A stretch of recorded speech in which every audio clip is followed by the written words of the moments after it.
உர்வில் பட்டேல் உலக ஐபிஎல் வரலாற்றிலேயே ஃபாஸ்டஸ்ட் 50 போட்டா. அதுவும் யார்கிட்ட இருந்து? சிஎஸ்கே இருந்து. நம்ம சிஎஸ்கே இது நம்பவே முடியல. ஏன்னா சிஎஸ்கே எவ்வளவு பெரிய ஸ்கோர் அடிச்சாலும் பவர் பிளேக்கு அப்புறம் தான் அடிப்பாங்க. பவர் பிளேல ஒரு ரீசனபிளா அடிப்பாங்க. ஆனா எல்எஸ்டி பவர் பிளேல சிஎஸ்கே வச்சு செஞ்சதுனால இவங்க ஒரு முடிவு பண்ணிட்டாங்க, நம்மதுலயே ஒருத்தன் வச்சு செய்யணும். எஸ்ஏ சூர்யா மாதிரி சொன்னோம் அப்படின்னம்னா, நம்ம சேட்டான்னு ஒருத்தன் வருவான், அவன் செஞ்சுரி போட்டுருவான், அவனை எப்படியாவது செஞ்சுரி போடுறதுக்கு முன்னாடி அவுட் ஆயிட்டீங்கன்னா சிஎஸ்கே முடிச்சிடலாம் அப்படின்னு நினைச்சுக்கிருந்தாங்க. ஆனா உர்வில் பட்டேல் ஒருத்தன் இருக்காங்கிறதே தெரியாம போச்சு.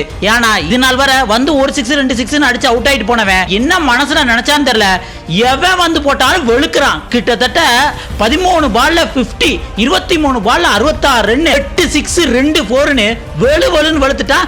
எல்எஸ்சிக்கு என்ன பண்றதுன்னே தெரியல. நம்ம பந்து பார்த்து டேய் பவுலர்ஸ் ஏதாவது பண்ணுங்கடா அப்படின்ட்டு ஒவ்வொரு பாலுக்கும் போய் பேசுற மாதிரி இருக்கு. இங்க ஆயுஷ் மாத்திரை போனதுக்கு அப்புறம் சிஎஸ்கேக்கு 1-1 அடிச்சு ஆட இல்லைன்னு நினைச்சேன். அதை விட பயங்கரமா பெரிய ஆள இந்த உர்வில் பட்டேல் இருக்காப்ல, அதுவும் 50 போட்டுட்டு அப்பாவுக்கு அதை சமர்ப்பிக்கிறேன் அப்படின்ட்டு ஒரு பிட் நோட்டீஸே விட்டுட்டாப்ல தான் சொல்லலாம். இதை பார்த்தா எல்எஸ்சி பவர் பிளேல 91 அடிச்சாங்க. நம்ம சிஎஸ்கே எப்படி அடிப்பாங்கன்னு பார்த்தா நம்ம சிஎஸ்கே பவர் பிளேல 97 ரன் அடிச்சு வெளுன்னு வெளுத்துட்டாங்க. இதை பார்க்கும்போது ஆர்ஆருக்கு ஒரு சூரியவன்சினா சிஎஸ்கேக்கு ஒரு உர்வில் பட்டேல்னே சொல்லலாம்.